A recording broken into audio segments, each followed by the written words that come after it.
नमस्ते friends, आज आपण लाडक्या गणपती बाप्पांसाठी सर्वात सोपे आणि घरातीलच साहित्यांमध्ये गव्हाच्या पिठाचे मोदक बनवतोय। खवा आणि मावा असे विसरूनच जाल जेव्हा असे तोंडात जाताच विरघळणारे मोदक बनवणार। रेसिपी अगदी साधी सोपी असल्याने तुम्हालाही नक्कीच आवडणार आहे, म्हणूनच व्हिडिओला एक लाईक पण नक्की करा। नवीन असाल तर अशा छान छान रेसिपी पाहण्यासाठी चॅनेलला सबस्क्राइब करा, त्याचबरोबर बाजूलाच असलेले बेल आयकॉनही प्रेस करा, म्हणजे अशा छान छान रेसिपीचे नोटिफिकेशन तुम्हाला मिळत जातील आणि तुम्ही कुठलीच व्हिडिओ मिस नाही करणार। चला तर मग फ्रेंड्स, पटकन वेळ न घालवता रेसिपीला सुरुवात करूया। गव्हाच्या पिठाचे मोदक बनवण्यासाठी जाड तळाची अशी कढई गॅसवर ठेवलेली आहे। त्यामध्ये अर्धी वाटी सुरुवातीला तूप घालायचं आहे। साहित्यांचं प्रमाण मोजताना तुमच्या घरातील कोणत्याही प्रकारची एखादी वाटी किंवा एखादं भांडं फिक्स करा आणि त्यानेच सर्व प्रमाण मोजून घ्यायचं आहे। आता अर्धी वाटी हे तूप गरम झाल्यानंतर यामध्ये अर्धी वाटी बारीक रवा घालायचा आहे। अगदी स्लो गॅसवरती हा रवा छान फुलोस्तर आपल्याला परतून घ्यायचा आहे किंवा भाजून घ्यायचा आहे। तुपामध्ये रवा छान असा मिक्स करून घ्यायचा आहे। 4 ते 5 मिनिटांमध्येच हा रवा आणि तूप छान एकजीव होतं आणि रवा पुन्हा तूप सोडू लागतं।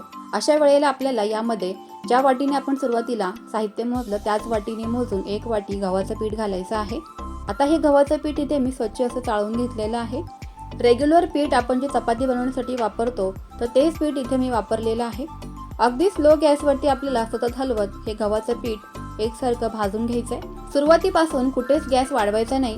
अगदी स्लो गॅसवर मध्ये मध्ये 2-2 मिनिटाला आपल्याला हे मिश्रण छान असं परतून घ्यायचं आहे किंवा कलथ्याच्या मदतीने खालीवर करून घ्यायचं आहे, म्हणजे ते एकसारखं सर्वच बाजूने भाजलं जातं। 8 ते 10 मिनिटांमध्येच आपल्याला हे गव्हाचं पीठ छान अशा प्रकारे भाजून तयार झालेलं आहे।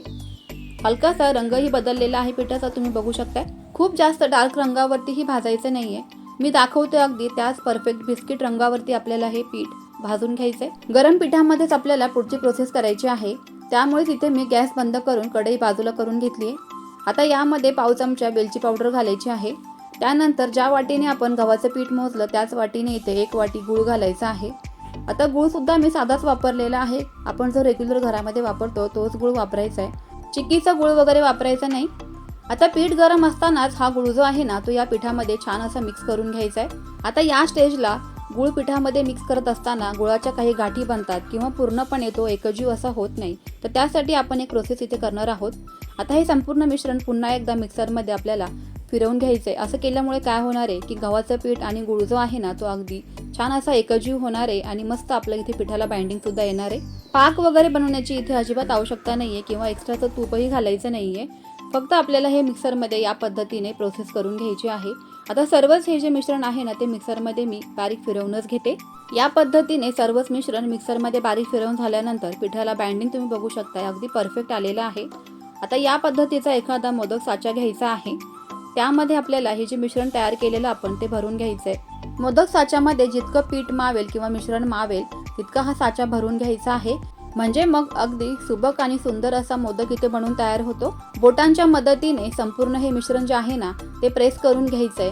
असं केल्यामुळे सगळीकडे एकसारखं हे मिश्रण मावतं आणि त्यामुळेच काय होतं ना की मोदकाला आकार अगदी सुंदर आणि सुबक येऊन जातो। गरम गरम हे मिश्रण असतानाच आपल्याला हे मोदक पटापट असे बनवून घ्यायचे आहेत। अगदीच छान सुंदर आणि सुबक मस्तच मोदक बनवून तयार झालेले आहे, तुम्ही बघू शकताय। खूप सोपी पद्धत आहे, सांगितल्याप्रमाणे साहित्यांचं प्रमाण घ्या आणि त्यानंतर ही जर का तुमचं हे मिश्रण थंड झालं किंवा कोरडं पडलं तर तुम्ही यामध्ये 2 ते 3 चमचे साजूक तूप घालायचं आहे आणि पुन्हा हे मिश्रण हलकंसं गॅसवरती गरम करून घ्यायचंय। त्यानंतर सुद्धा तुम्ही हे मोदक बनवू शकतात। अगदी सोप्या पद्धतीने पाक न बनवता आजचे आपण हे गव्हाच्या पिठाचे मोदक बनवलेले आहेत। पहिल्याच प्रयत्नांमध्ये अगदी कोणालाही जमतील इतके हे सोपे मोदक आहेत। या गणेश चतुर्थीला अशा पद्धतीचे गव्हाचे मोदक तुम्ही नक्कीच बनवून बघा।